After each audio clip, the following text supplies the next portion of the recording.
కోవెల్లో ఊర్వశులైనా ఊరించే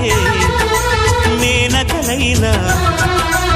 ఆ చిన్నారిని చూశారంటే చినబోరా తన చెలికత్తెలుగా ఉంటే చాలని అనుకోరా ఏ కలలో లేదే ఆనందం తను కనిపిస్తేనే కళ్ళకు అర్థం కోవెల్లో దీపంలా కావ్యంలో భావల్లా తెలుగింటి కాంతరా తొలి సంజ కాంతిరా నా ఎదలో ఊయలు